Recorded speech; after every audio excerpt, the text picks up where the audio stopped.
आज जिसके ऊपर 324 के 4 पर्चे होते हैं तो वो शौकिया तौर पर ये कहना शुरू कर देता है कि जी मैं अंडरवर्ल्ड का आदमी। कि अंडरवर्ल्ड उसको कहते हैं जो फिर अपने बंदे को मरने नहीं देते। देखिए जी, बिल्कुल अंडरवर्ल्ड डाउन जिसका नाम आपने लिया दाऊद इब्राहिम के उसी भाई को, साबिर को कत्ल कर दिया जाता है। जो दो भाई थे जिन्होंने 150 कत्ल किए, अच्छू सीधी, हनीफा और बाबा, वो जेन्युइन गैंगस्टर थे। इन्होंने साबिर को कत्ल कर दिया, टर्मिनेट किया गया कि आप सीधे रास्ते पे क्यों हैं। फिर उसके भाई को बिला वजह मर्डर कर दिया गया।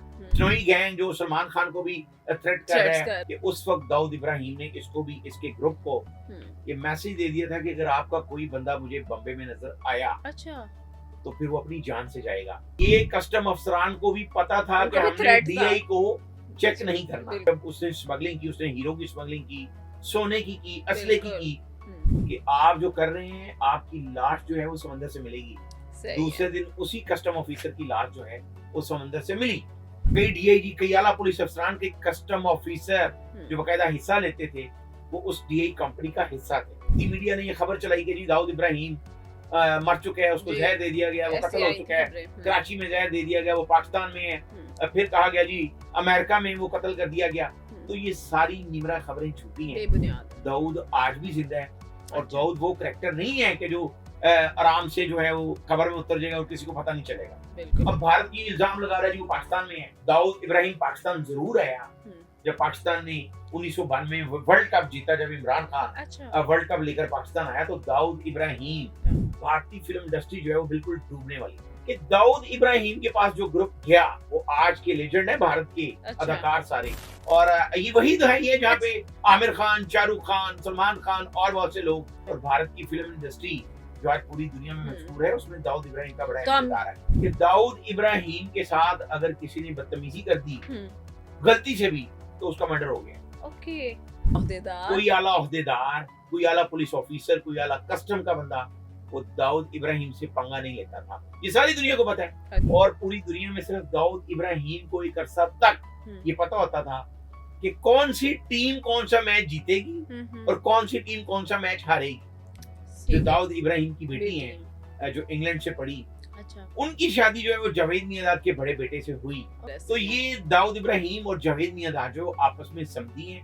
ख्वाजा तारीफ गुलशन और लतीफी भट्ट का दाऊद इब्राहिम के साथ कोई इस तरह का कनेक्शन होता कि वो उसके करीबी रहे होते तो फिर मैं दावे से कह सकता हूँ कि ख्वाजा तारीफ गुलशन और लतीफी भट्ट के साथ ही उसको रहीम यार खान में छुड़ाने नहीं आ सकते थे। अस्सलाम वालेकुम, hello and welcome to our very new podcast. तो आज हम ऐसे शख्स की बात करने जा रहे हैं जो वाकई में ही अंडरवर्ल्ड का डॉन है। तो मैं आपके सामने उनका नाम रख देती हूँ। उनका नाम है दाऊद इब्राहिम। कौन नहीं जानता, डेफिनेटली हर कोई जानता है उनको, पर उनकी बैकग्राउंड, उनकी करंट स्टेट और उनके वाकयात, तो ये सब और बहुत कुछ आज हमें बताएंगे हमारे in-charge crime cell Shiraz Nisar. Welcome to the show sir. Thank you. तो सर, जिस तरह आपने मेरा इंट्रो तो सुन लिया होगा और आपके पास काफ़ी ज़ख़ीरा है इस इन्फॉर्मेशन का, तो हम चाहेंगे आप हमारी ऑडियंस को उसके बारे में बताएं। सबसे पहले तो मैं आपसे ये पूछना चाहूँगी, एक कांस्टेबल का बेटा दाऊद इब्राहिम कैसे बना? बहुत शुक्रिया, बहुत ही आपने अच्छा इंट्रो दिया। देखिए, आज जिसके ऊपर 324 के 4 पर्चे होते हैं तो वो शौकिया तौर पर ये कहना शुरू कर देता है कि जी मैं अंडरवर्ल्ड का आदमी हूँ। जी। आज जिसकी बात आप करने जा रही हैं और जो मैं आपको बताऊंगा वो सचमुच का अंडरवर्ल्ड है। और लोगों के लिए, नाजरीन के लिए समझने की जरूरत है कि अंडरवर्ल्ड उसको कहते हैं जो फिर अपने बंदे को मरने नहीं देता। उसके राब्ते सिर्फ उन शूटर्स के साथ नहीं होते, किराए के कातलों के साथ नहीं होते। उसके राब्ते जो हैं वो फिर ऐवानों तक होते हैं। ठीक है। उसके राब्ते जो है वो हुक्मरानों तक होते हैं। तो जी, शिराज साहब ने तो आज हमें रियल डेफिनेशन दे दी है अंडरवर्ल्ड डॉन। देखिए जी, बिल्कुल अंडरवर्ल्ड डॉन जिसका नाम आपने लिया दाऊद इब्राहिम, और जिस तरह आपने खुद भी बताया वो बिल्कुल, वो लोगों को यही नहीं पता कि वो बम्बे में पैदा हुआ था। अच्छा। और दिसंबर 1955 में वो भारतीय शहर बम्बे में पैदा हुआ। अच्छा। वो एक कांस्टेबल थे उसके वालिद। और दाऊद इब्राहिम जब 15 साल का था जी, तो उसने अपने वालिद को देखा और उसका एक भाई था जिसका नाम था साबिर। अच्छा। अब ये नाजरीन के सुनने और समझने वाली बात है कि दाऊद इब्राहिम का वालिद भारत में वो कांस्टेबल था, लेकिन वो अपनी ईमानदारी की वजह से, अच्छा, अपनी फर्ज शनासी की वजह से मशहूर था।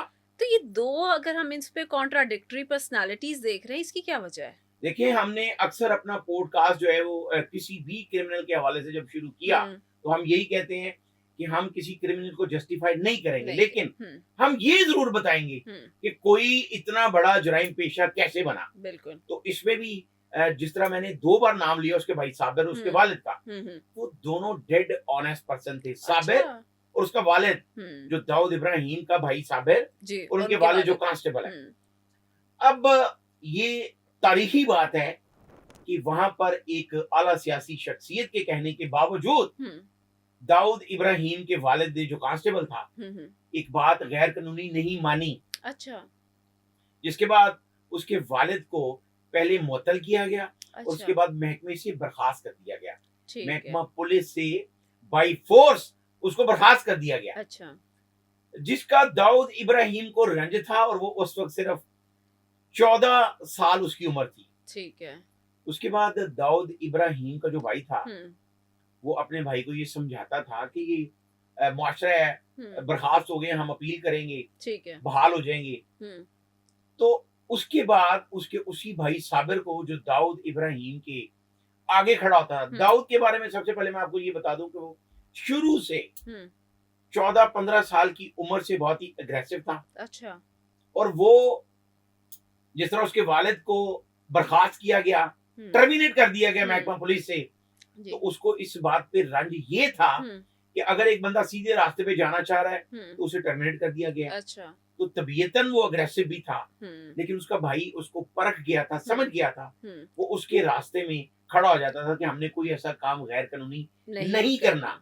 तो ये बताने का मकसद ये है कि दाऊद इब्राहिम के जो इब्तदाई अयाम थे 9 उम्री के, अपने भाई के साथ जो गुजारे, अगर हम ये बात करें, ये फाउंडेशन वहां पे पड़ी जहाँ पे नाइंसाफी हुई उसके वालिद बिल्कुल के आपने साथ। ठीक कहा। और नाइंसाफी कैसे हुई हम वो भी बताएंगे। जी जी जरूर। दाऊद इब्राहिम के उसी भाई को, साबिर को कत्ल कर दिया जाता है, अच्छा, बम्बे में।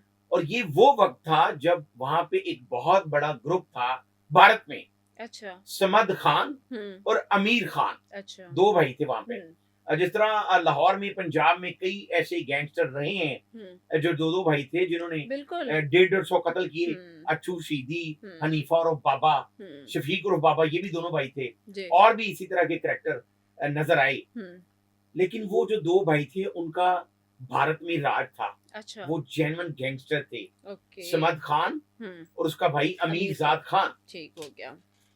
इन्होंने साबिर को कत्ल कर दिया, जो दाऊद इब्राहिम का भाई था, एक मामूली तनाजे पे, कि दाऊद इब्राहिम, उनको लगता था कि ये हमारे सामने खड़ा हो सकता है। अच्छा, और हुआ है। एक मामूली तनाजे के बाद उसके भाई को कत्ल कर दिया गया। अच्छा, अब ये सुनने और समझने वाली बात है कि सबसे पहले उसके बाप को टर्मिनेट किया गया कि आप सीधे रास्ते पे क्यों हैं।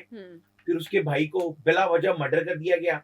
और दाऊद इब्राहिम अपने इब्तदाई 9 उम्री में इंसाफ का तलबगार रहा। ठीक हो गया। जब उसने देखा कि उन दोनों भाइयों को, जो समद खान और अमीर जाद खान, उनको कोई गिरफ्तार नहीं कर रहा, तफ्तीश नहीं की जा रही उसके भाई के मर्डर की, तो फिर उसने सोच लिया और उसने करके दिखाया। बिल्कुल। उसने फिर ये कहा, उसने एक पुलिस ऑफिसर को किडनैप करवाने के बाद थप्पड़ मारे और उसको ये कहा कि अब तुम्हें सिर्फ जान से नहीं मारूंगा और छोड़ दूंगा, लेकिन तुमने ये जाके सबको बताना है कि बंबई में दाऊद इब्राहिम के अलावा अब कोई भी गैंगस्टर नहीं रह सकता। अच्छा। फिर उसने सबसे पहले इन दोनों भाइयों का मर्डर करवाया। अच्छा। समद खान और उसका भाई जो है, उन दोनों का कत्ल करवाया। ठीक है। फिर उसके बाद भारत में जो है वो दाऊद इब्राहिम का डंका बजना शुरू हो गया। एक कंपनी के हवाले से भी आप मुझे कुछ बता रहे थे, अगर वो भी नाज़रीन बिल्कुल। दाऊद इब्राहिम ने एक अपनी फिर कंपनी बनाई, बहुत बाद में जाके वो हम आगे जाके जिक्र करेंगे, DI company, Dawood Ibrahim company बनाई उसने। जी जी। लेकिन उससे पहले मैं आपको ये बता देता हूँ कि उसने सारी भारत की हिरार्की समझी, बम्बे शहर की हिरार्की समझी, और उसको ये समझ आ गई कि मेरे पास इतना पैसा होना चाहिए कि वहां का वजीर आला, वहां का IG, वहां के आला पुलिस अफसरान, वहां के कस्टम के अफसरान, ये वो लोग थे जिनकी उसने सबसे पहले एक लिस्ट बनाई अच्छा। और उसमें उन अफसरान के नाम लिखे, हम्म। फिर उनको पैसे देना भी शुरू कर दिया उसने। अच्छा। दाऊद इब्राहिम की जो कंपनी थी जिसका आपने जिक्र किया, हम्म। डीए कंपनी, हम्म। अब दाऊद इब्राहिम ने स्मगलिंग भी शुरू कर दी अच्छा। और फिर वो ऐसा अंडरवर्ल्ड बना। अब इसमें जो डी कंपनी है उस पे भारत ने बहुत सी फिल्में भी बनाई हैं। हम्म। डी कंपनी में सबसे जो एक मुशाबत थी, वो जिस तरह एक एजेंसी है, इसराइल की एजेंसी है अच्छा। मुसाद, अच्छा।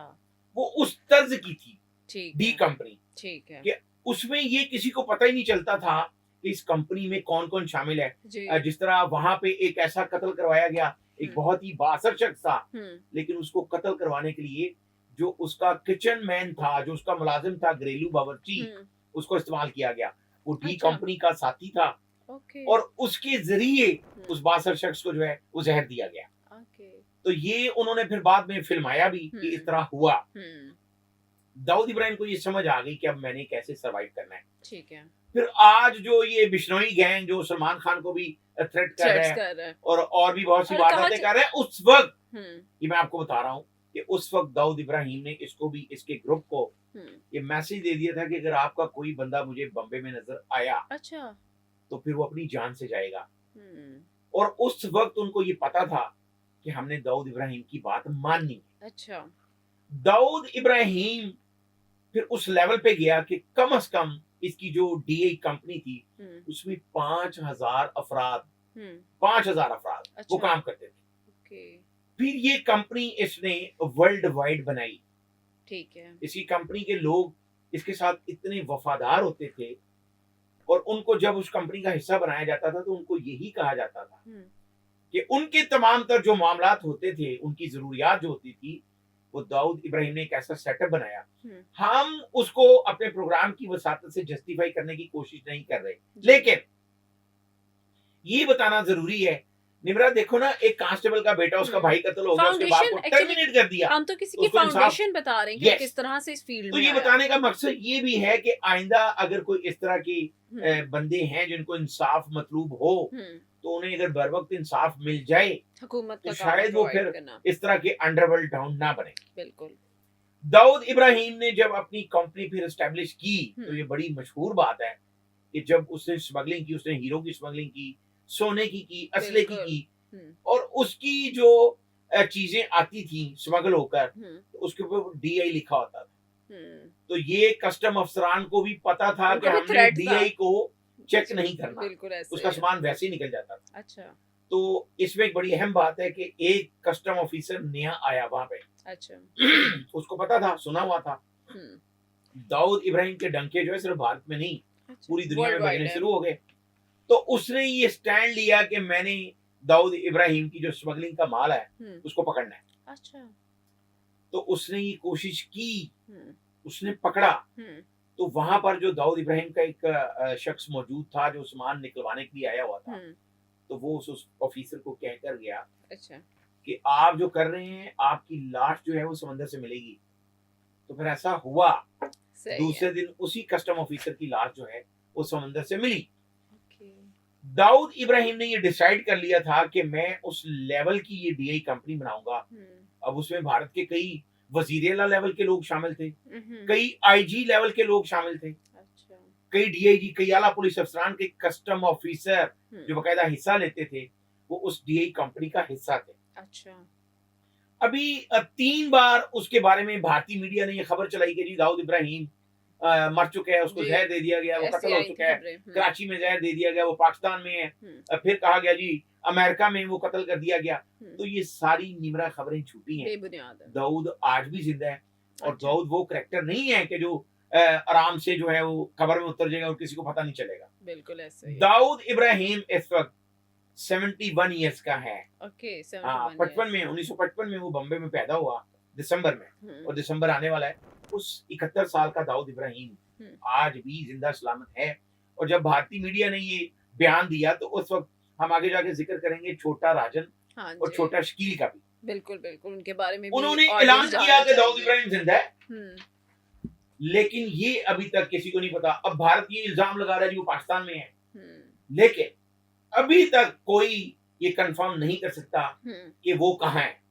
दाऊद इब्राहिम पाकिस्तान जरूर आया जब पाकिस्तान ने 1992 में वर्ल्ड कप जीता, जब इमरान खान अच्छा वर्ल्ड कप लेकर पाकिस्तान आया, तो दाऊद इब्राहिम 1993 में कराची आया। अच्छा हाँ, और क्रिकेट से और फिल्म इंडस्ट्री से वो शुरू से उसको लगाव था, और हम आगे जाकर अच्छा बताएंगे। मैं आपसे यहाँ पे जिस तरह आपने खुद ही जिक्र कर दिया छोटा राजन का और छोटा शकील का, तो इनकी क्या मुखालफत थी दाऊद इब्राहिम के साथ? देखिए, जिस तरह मैंने आपको बताया कि उस दौर में जब दाऊद इब्राहिम टीनेजर था, उसके बाप को टर्मिनेट किया गया और भाई को कत्ल कर दिया गया, तो उस वक्त भारत में वो जो दो भाई जिनका बाद में मर्डर किया, समद और अमीर, तो उसी दौर में छोटा राजन अच्छा और छोटा शकील, इनका भी नाम था बड़ा बम्बे में। अच्छा, इनका भी डंका बज तो रहा ये था। बड़ी एक अहम बात है कि अगर पूरी दुनिया में, अब लोगों को ये भी नहीं पता अच्छा कि अगर दाऊद इब्राहिम के सामने कोई खड़ा हुआ तो वो छोटा राजन था,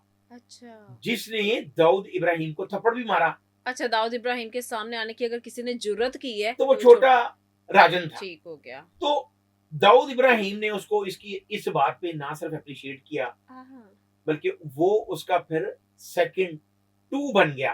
दाऊद इब्राहिम का टू जो है वो छोटा राजन था। अच्छा, और जो छोटा शकील है वो उसका एक कार्य खास समझ लें, एक अहम साथी समझ लें, जो उसके सारे टेक्निकल मामला जो है वो देखता था। अच्छा ये बड़ा स्ट्रॉन्ग ग्रुप था। डीआई कंपनी जिसका आपने जिक्र किया, वो 5000 से ज्यादा अफराद पर मुश्तमिल थी, ठीक है। और सारे इतने वफादार लोग थे दाऊद इब्राहिम के कि वो उन सब की जरूरतें भी पूरी करता था। अच्छा, अगर हम साथ ही बात करें, आपने खुद ही जिक्र कर दिया कि भारतीय फिल्म इंडस्ट्री पे इनका राज रहा है और इनकी जानिब से बड़े बड़े पैकेजेस दिए गए हैं, तो उस हवाले से भी बताएं। नहीं, मेरा बड़ा ही ये इंटरेस्टिंग वाकया है कि 1980 में 80 और 90 की दहाई में अच्छा भारतीय फिल्म इंडस्ट्री जो है वो बिल्कुल डूबने वाली। बिल्कुल। तो वहां पे मैं अब नाम नहीं लूंगा, बहुत बहुत बड़े एक्टर हैं जिनका एक ग्रुप दाऊद इब्राहिम के पास गया कि आप हमारी इंडस्ट्री को बचाएं।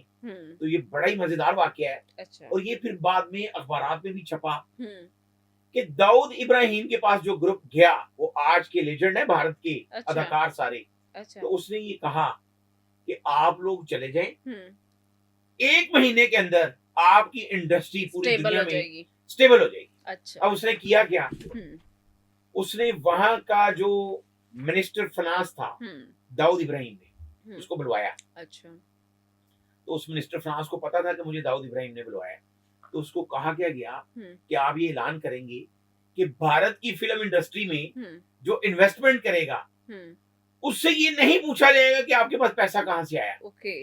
तो ये वो 80 और 90 की ही दहाई है। इससे पहले बहुत छोटे बजट की फिल्में वहां भी बनती थी। जी जी। और ये वही दहाई है जहाँ पे आमिर खान, शाहरुख खान, सलमान खान और बहुत से लोग। तो ये वो वाला टाइम था जिसके बाद इंडस्ट्री में थोड़ी सी स्टेबिलिटी आई। स्टेबिलिटी नहीं आई, सिर्फ ओनली पीक आई। पीक भी आई। और कैसी आई कि पहले जो 2-4 करोड़ रुपए में फिल्म बनती थी जी, तो फिर उस वक्त 5-5 करोड़ रुपया। अच्छा, सर्च लग गया यानी बजट। हाँ, को वो जो हीरो और हीरोइन ने उन्होंने 5 करोड़ रुपया मांगना शुरू कर दिया, जो आज कई 100 करोड़ तक पहुंच चुके हैं। तो ये तब का पौधा लगा हुआ है दाऊद इब्राहिम का। फिर लोगों ने इतनी इन्वेस्टमेंट की, जिस तरह आगे जाके हम जिक्र करेंगे, एक हाजी मस्तान था जी, और करीम खान था। बिल्कुल, ये वो लोग थे। ये भी गैंगस्टर थे, बहुत बड़े गैंगस्टर थे। स्मगलिंग वर्ल्ड के एक नाम, स्मगलिंग वर्ल्ड में इनका नाम था, अंडरवर्ल्ड में इनका नाम था। तो इन्होंने भी फिल्म इंडस्ट्री में जो है वो इन्वेस्टमेंट करनी शुरू कर दी। अच्छा। और भारत की फिल्म इंडस्ट्री जो आज पूरी दुनिया में मशहूर है, उसमें दाऊद इब्राहिम का बड़ा किरदार है। इन शॉर्ट ये कह सकते हैं कि जो इंडस्ट्री में हिस्सा है वो बहुत हद तक स्मगलर्स का और अंडरवर्ल्ड डॉन्स का है। देखिए, उनको ऐलान कर दिया गया कि 10 साल तक आपसे पूछा ही नहीं जाएगा।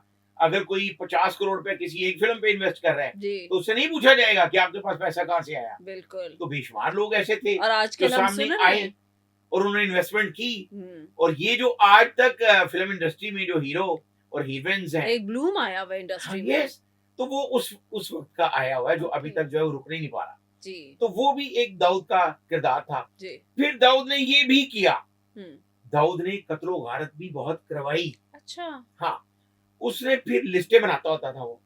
ये बड़ी समझने वाली बात है। अच्छा। कि दाऊद इब्राहिम के साथ अगर किसी ने बदतमीजी कर दी गलती से भी, तो उसका मर्डर हो गया। ओके। दाऊद इब्राहिम के पास लिस्टें होती थी हम्म।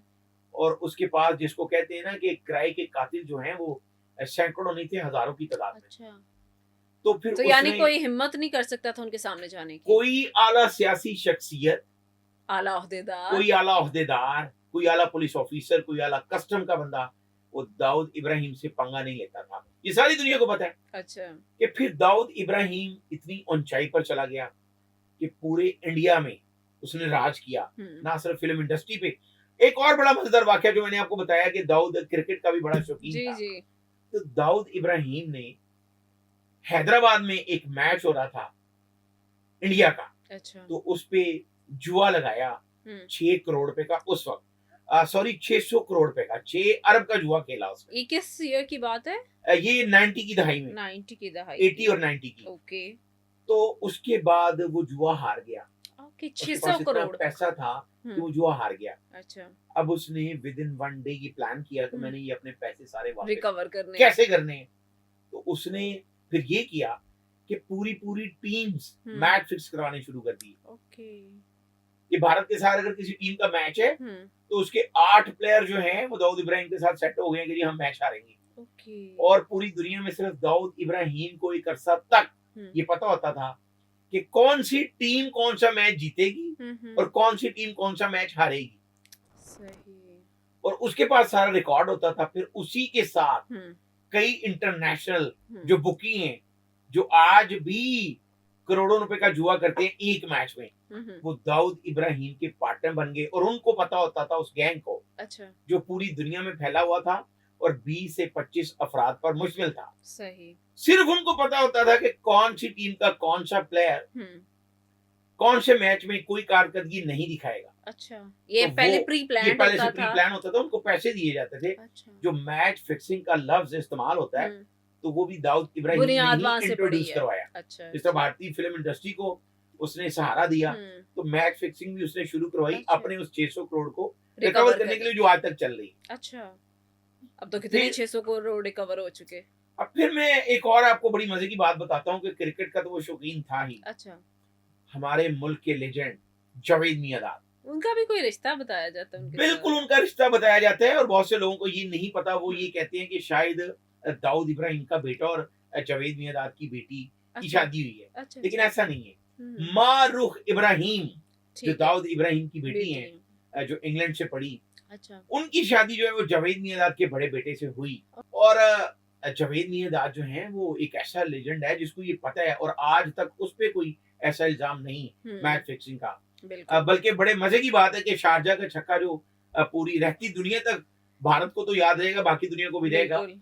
तो दाऊद इब्राहिम हम्म। उस वक्त शारजा में मौजूद था। अच्छा। तो अब ये तो नहीं कहा जा सकता कि जी दाऊद इब्राहिम ने जावेद मियांदाद को गन पॉइंट पर कहा कि छक्का ना मारोगे तो ये हो जाएगा। जी जी। तो वो फिर तस्वीरें भी सामने आई कि दाऊद इब्राहिम भी बैठा था।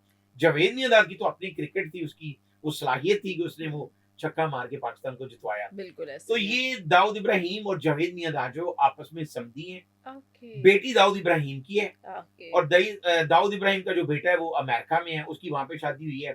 एक दूसरी बेटी, 3 बच्चे हैं उसके। अच्छा। दाऊद इब्राहिम के 2 बेटियां और 1 बेटा। ठीक है। और मियांदाद जो है वो उसकी समधी। ओके, ठीक है। अच्छा, कि मैं इनके उसामा बिन लादेन के साथ मुलाकात के हवाले से आपसे पूछूं कि एक निम्रा, रिपोर्ट भी आई आपने थी। भी ना रिसर्च बेस्ड क्वेश्चन जो है ना वो तैयार किए हुए हैं। बिल्कुल आपने ठीक कहा।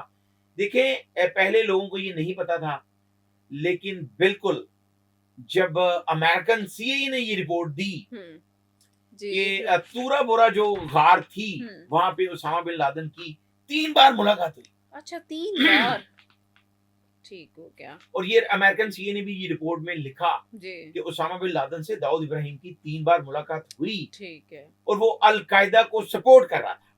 दाऊद इब्राहिम के बारे में ये इल्जाम लगा, जो एक रिपोर्ट भी बनाई गई और उसके बाद ही 25 मिलियन डॉलर उसके सर की कीमत रख दी गई, हेड मनी रख दी। लेकिन जिस तरह ये कहा जाता है कि जी आजकल तो हर बंदे को ये कहा जाता है, बल्कि लोग शौक से ही कहते हैं कि जी मुझे गैंगस्टर कहें, अंडरवर्ल्ड कहें, मैं अंडरवर्ल्ड डॉन हूँ। तो ये दाऊद इब्राहिम को शौक नहीं था, तो इसीलिए वो आज तक बचा हुआ है। तो कई भारत ने फिल्में बनाई, उसमें ये कह दिया दाऊद इब्राहिम मर गए। अब आपको याद होगा कि भारत में एक अटैक हुआ था बम्बे के होटल्स में, जी जी बहुत बड़ा अटैक था, जी जी बहुत बड़ा बड़ा अफसोसनाक वाकया था। हम्म लेकिन उसका भी इल्जाम उन्होंने दाऊद इब्राहिम पर लगाया, हम्म, मुकदमा दर्ज हुआ, लेकिन अच्छा उसमें साबित नहीं हुआ ओके कि दाऊद इब्राहिम शामिल था। वॉट एवर इट इज, वो शामिल था या नहीं नहीं था, था जरूर तफ्तीश होनी चाहिए। हम्म। लेकिन जो मुकदमा वहां पे दर्ज हुआ, तो तफ्तीश उसमें हुई थी उस पे तफ्तीश हुई, हम्म दाऊद इब्राहिम पकड़ा नहीं गया। लेकिन इसके इल्जाम हवाले आया से कोई शवाहिद ऐसे सामने नहीं आए ओके कि जो इंटरनेशनल अदालत में ये कहा जाता कि वो जो बम्बे दाऊद में इब्राहिम ब्लास्ट ने है वो किया दाऊद इब्राहिम ने करवाए।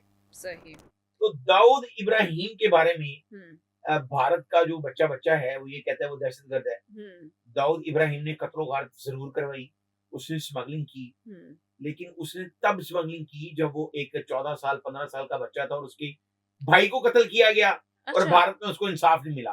फिर उसके बाप को टर्मिनेट किया गया, फिर वो इस रास्ते पे चला, अच्छा स्मगलिंग से उन्होंने इधर की डाली थी फिर राह ली, फिर उसने बाद में कत्लो गारत करवाई भी। हम्म और बहुत से ऐसे लोग, इसमें एक बड़ी अहम बात है कि दाऊद इब्राहिम को ये पता चल जाता था, उसके साथ जो भारतीय हिसास इदारे, हम्म रॉ के कई आला अफसर उसके साथ थे, ओके दाऊद इब्राहिम के साथ थे। ठीक अब है वो क्यों नहीं पकड़ा गया आज तक, उसकी यही वजह है। हम्म और ये नाजरीन को बताने वाली बात है कि जो अंडरवर्ल्ड सचमुच का अंडरवर्ल्ड होता है, हम्म उसके वो अपने साथियों को ना पकड़े जाने देता है और ना वो खुद पकड़ा जाता है। बिल्कुल और जिस तरह ये कहा जाता है कि जी तीफी भट्ट जो है वो उसके भी रवाबित थे, सलाम दुआ है ये भी हमने सुना हुआ है आपने भी सुना हुआ है। आपको बिल्कुल लगता है काफी दिलचस्पी है अंडरवर्ल्ड के बारे में, जी जानकारी है आपको, तो मैं ये आपको बता देना चाहता हूं कि अगर ख्वाजा तारीफ गुलशन और तीफी भट्ट का दाऊद इब्राहिम के साथ कोई इस तरह का कनेक्शन होता हम्म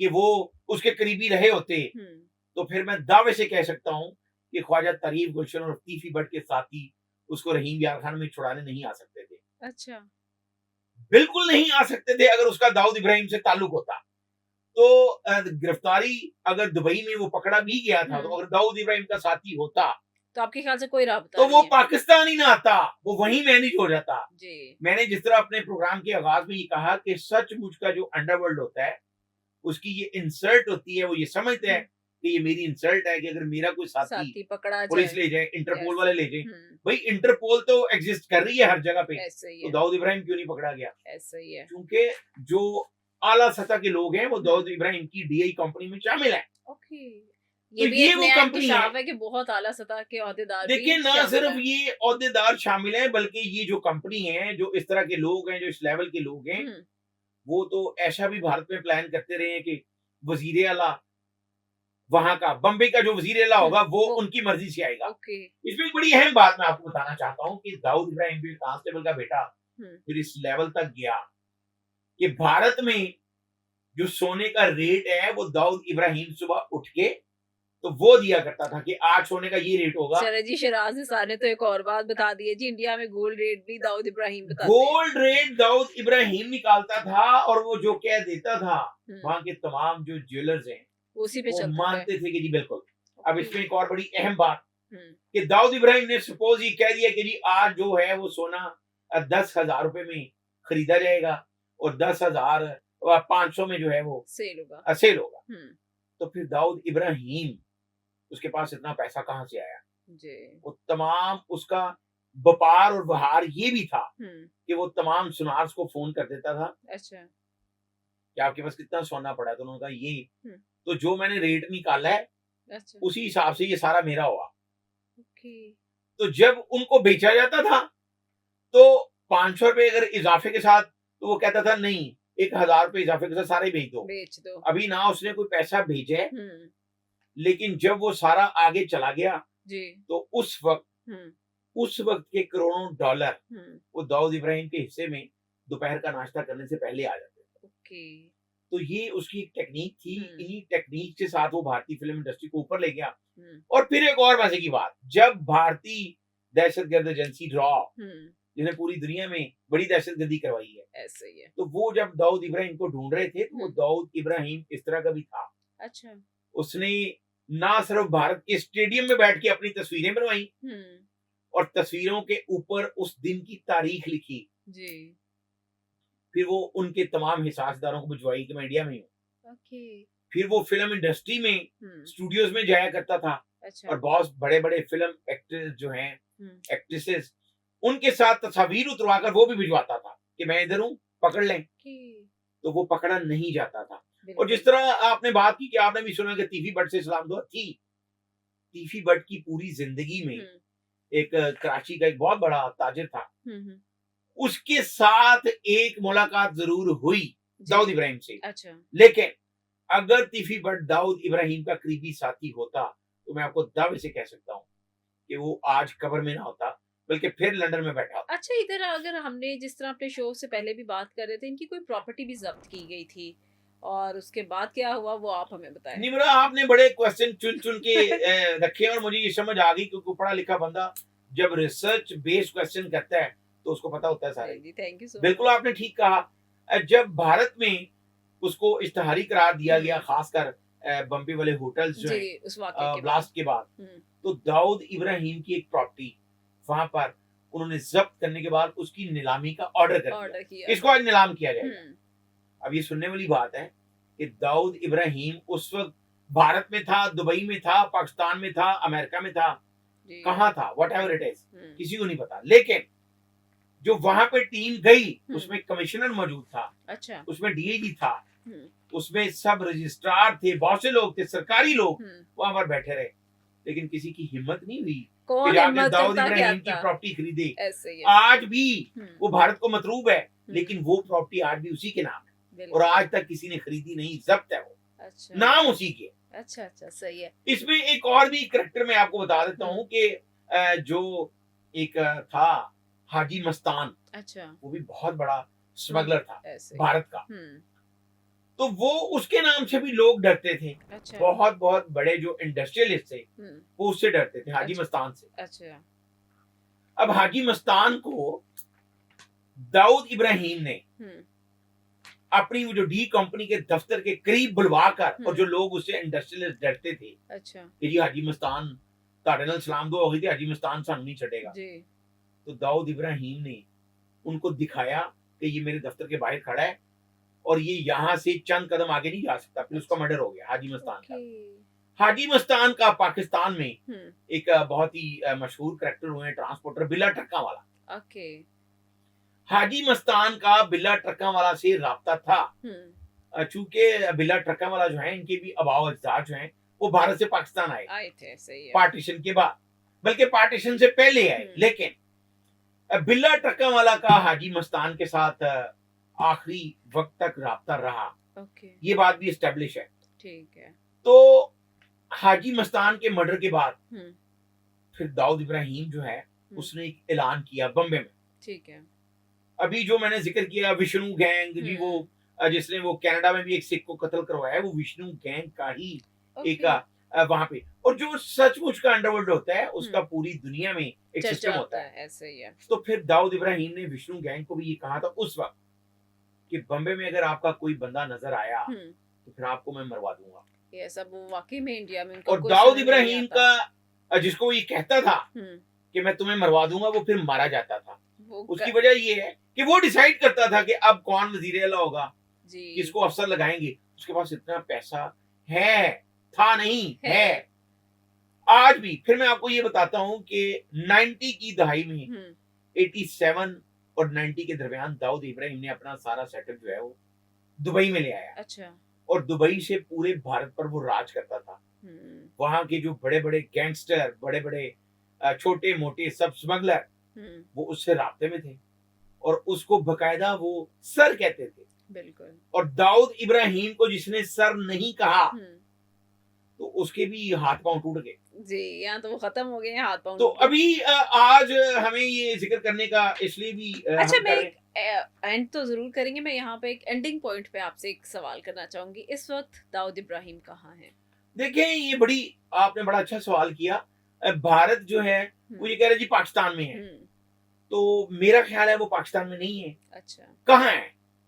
देखिए, दाऊद इब्राहिम अपने बेटे की शादी पे अमेरिका भी गया। अच्छा। अब देखिए, जरा सोचने वाली बात है कि सीजी रिपोर्ट कर रही है उसामा बिन लादेन और अल कायदा का सपोर्टर था जी, तो दाऊद इब्राहिम का नेटवर्क जो है वो अमेरिका में भी था। हम्म, ये वही कांस्टेबल का बेटा है हम्म, और ये उसी मकतूल साबिर का भाई है बिल्कुल। जो इंसाफ मांगता रहा बम्बे में, इंडिया में। हम्म, तो उसको नहीं मिला, फिर उसने इस दुनिया की और बम्बे की हिरार्की समझ के हम्म, फिर वो अंडरवर्ल्ड बना, और ये होता है अंडरवर्ल्ड। बिल्कुल। आज यहाँ पर कुछ सोशल मीडिया पे काम करने वाले हम्म, कुछ और भी लोग वो किसी को भी 4 मुकदमे दर्ज हो कहते हैं अंडरवर्ल्ड का हिस्सा है जी। ऐसे ही है। अंडरवर्ल्ड जो होता है, जो अंडरवर्ल्ड का हम्म, सरबराह है हम्म, दाऊद इब्राहिम, 25,000 मिलियन जो है, 25,000 मिलियन हम्म, उसके सर की कीमत है, और आज 25 तक वो पकड़ा नहीं गया।